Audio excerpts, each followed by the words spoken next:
নমস্কাৰ প্ৰথমে মই জেৰিনাই মোৰ চেনেললৈ আপোনালোক সকলোকে পুনৰবাৰ স্বাগতম জনালো। আজি কি বনাবলৈ গৈ আছো দেখি চাগে গমেই পাইছে। আজি একেবাৰে সহজ এটা ঘৰতে বনাব পৰা গজা ৰেচিপি এটা লৈ আহিছো। বহুত ভাল হয় খাবলৈ। আপুনি মিঠাই দোকানৰ পৰা আনিছে নে ঘৰতে বনাইছে ধৰিবই নোৱাৰিব। ইমান ধুনীয়া হয় খাবলৈ। যদি আপুনি এনেকৈ আগতে ঘৰতে গজা বনোৱা নাই এবাৰ ট্ৰাই কৰি চাবচোন, বহুত ভাল পাব। আহক তেনেহলে বেছি দেৰি নকৰো, ভিডিঅটো আৰম্ভ কৰো। আজি গজা বনাবলৈ মই চাহ খোৱা কাপেৰে 3 কাপ ময়দা লৈ লৈছো।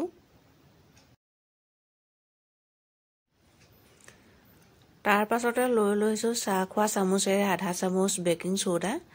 বেকিং সোডা কিন্তু আপোনালোকে বেছিকৈ নলব, বেছিকৈ ললে পাছত গজাটো ভাঙি যায়। তাৰ পাছতে মই লৈ লৈছো গৰু ঘিউ 2 চামুচ।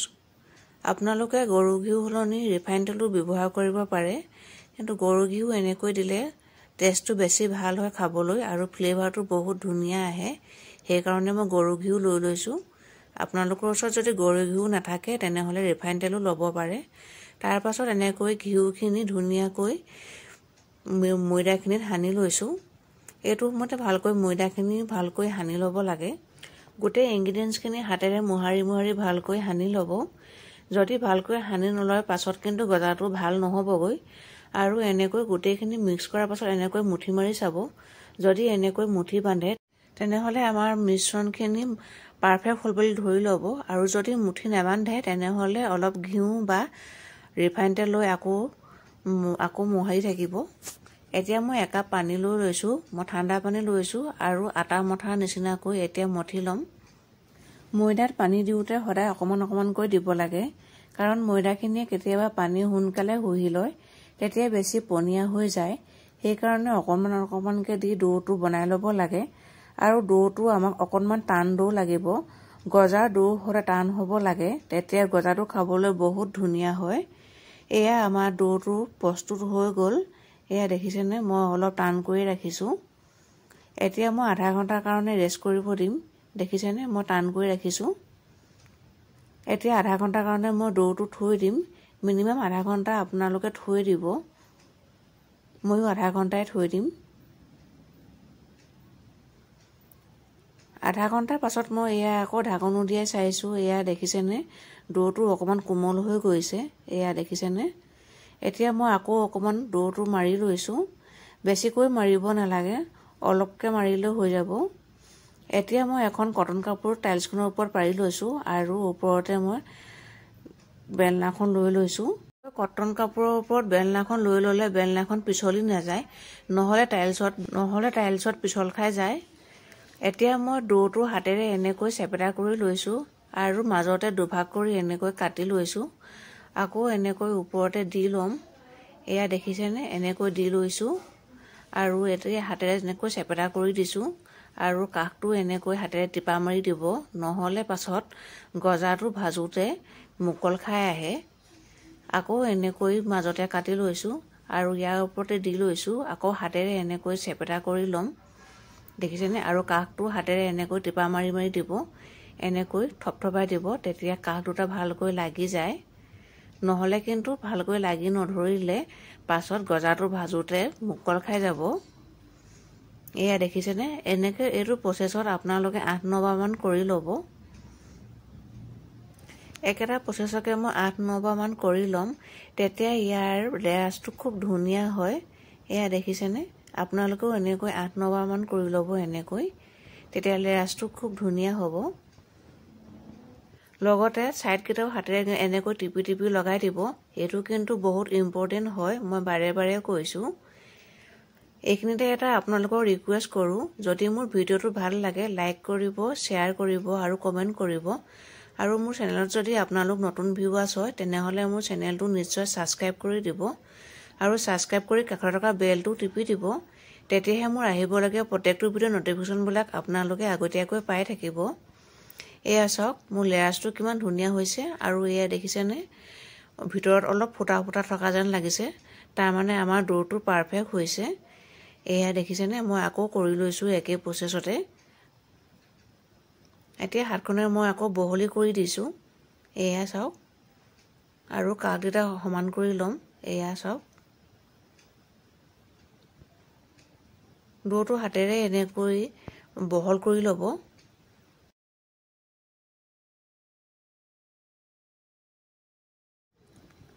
এনেকৈ বহলি কৰি লোৱাৰ পাছত মই এতিয়া কাটি ল'ম। মই এনেকৈ চিটি কৰি কাটি ল'ম প্ৰথমতে। আপোনালোকে সাইজ আৰু শেপ নিজৰ হিচাপত লৈ ল'ব। মই এনেকৈ দীঘলকৈ কাটি লৈছোঁ প্ৰথমতে। এতিয়া মই পিচ কৰি ল'ম। পিচবিলাক আপোনালোকে বেছি ডাঙৰ নকৰিব, কাৰণ আমাৰ সমানেই পাছত ফুলি আহে। মই ইমানটো সাইজতে কৰি লৈছোঁ। এয়া চাওক, মই ইমানটো সাইজতে কৰিছোঁ, কাৰণ পাছত আমাৰ সমানে ডাঙৰ হৈ যাব। আৰু হাতখনেৰে অকণমান এনেকৈ দীঘল কৰি দিছোঁ।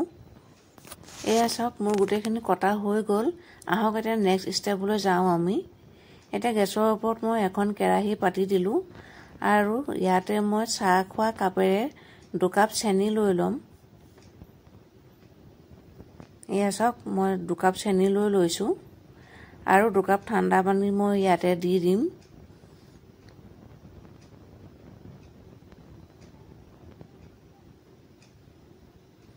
এতিয়া মিশ্ৰণটো এবাৰ ভালকৈ লৰাই দিম। এয়া চাওকচোন, এতিয়া চেনিখিনি সম্পূৰ্ণ গলি যোৱালৈ ৱেইট কৰিম। এয়া চাওক, চেনিখিনি গলি যাব ধৰিছে। এতিয়া মই ইফালৰ বাৰ্ণাৰটোলৈ কেৰাহীখন ট্ৰেন্সফাৰ কৰি দিম আৰু গজাখিনি আমি ভাজি ল'ম। এয়া চাওক, মই ইফালৰ বাৰ্ণাৰটো জ্বলাই লৈছোঁ আৰু চেনি চিৰাপখিনি মই ইফালৰ বাৰ্ণাৰটোত দি দিছোঁ আৰু এইফালে গেছৰ ওপৰত মই এখন কেৰাহী পাতি দিছোঁ আৰু ইয়াতে মই অলপমান ৰিফাইন তেল লৈ লৈছোঁ। এতিয়া মই গজাখিনি ভজা আৰম্ভ কৰিম। গজাখিনি ভাজোঁতে ৰিফাইন তেলখিনি বেছি গৰম হ'বলৈ নিদিব, অকণমান গৰম হ'লে হ'ব আৰু কিন্তু একেবাৰে ঠাণ্ডা হোৱাটো গজাখিনি ভাজি নল'ব। এয়া গজাটো দি দিয়াৰ লগে লগে অলপ বুৰবুৰণি কাঢ়িব লাগে তেলখিনিয়ে, সিমানটো জোখতেই দিব লাগে। এতিয়া গজাখিনি লাহে মই লৰাই দিছোঁ। আপোনালোকেও এনেকৈ গজাখিনি একেবাৰে কম জুইত ভাজি থাকিব আৰু এনেকৈ লৰাই থাকিব। গজাখিনি ভাজোঁতে গেছৰ ফ্লেমটো একেবাৰে হাই কৰি নিদিব। পাৰিলে আপোনালোকে একেবাৰে ল' ফ্লেমতে গজাখিনি ভাজি ল'ব, তেতিয়া ভিতৰখিনি ধুনীয়াকৈ সিজি আহে। যদি হাই ফ্লেমত ভাজে তেনেহ'লে পটককৈ বাহিৰৰখন ৰঙচুৱা পৰি যায় আৰু ভিতৰখিনি ভালকৈ নিসিজেগৈ। এনেকৈ মই একেবাৰে ল' ফ্লেমত গজাখিনি ভাজি লৈছোঁ আৰু চাৰিওফালে গজাবোৰ উল্টা পাল্টা কৰি দিছোঁ, যাতে ধুনীয়াকৈ ভিতৰখন সিজি যায়। এয়া দেখিছেনে, গজাখিনি আমাৰ সিজিছে। এয়া দেখোঁতেই ধৰিব পাৰিছোঁ ডাঠ ব্ৰাউন হৈ গৈছে। এয়া দেখিছেনে। এতিয়া গজাখিনি মই ছাইডত ৰাখি দিছোঁ আৰু বাকী থকা গজাখিনিও মই দি দিম এই কাষতে এনেকৈ। চাওকচোন, এয়া এনেকৈ দি দিছোঁ। তেতিয়া এইখিনি গজাও সিজিবলৈ যদি বাকী আছিলে অলপকৈ সিজি থাকিব আৰু এইখিনি গজাও হৈ থাকিব। এয়া চাওক, এয়া ইফালে চুগাৰ চিৰাপখিনিও আমাৰ ৰেডি হৈ গ'ল। হাতেৰে এনেকৈ টিপটিপাই চাব, অকণমান আঠা যেন হৈ থাকিলেই হ'ব।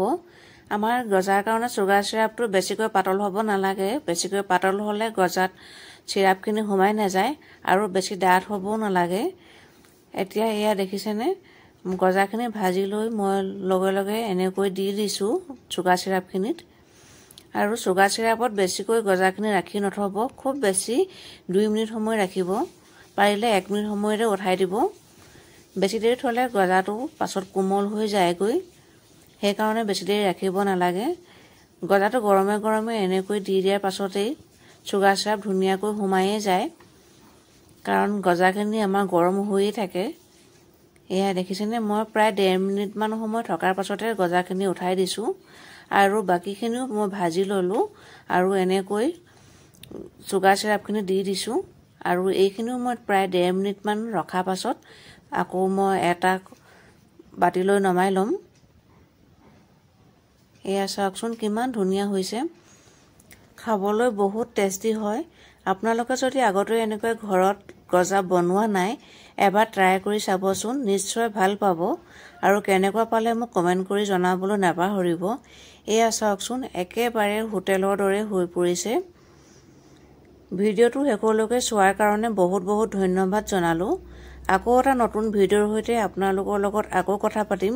তেতিয়ালৈকে ভালে থাকক, সুস্থ থাকক, হাঁহি থাকক। তেনেহ'লে আজিলৈ আহিছোঁ। Bye bye.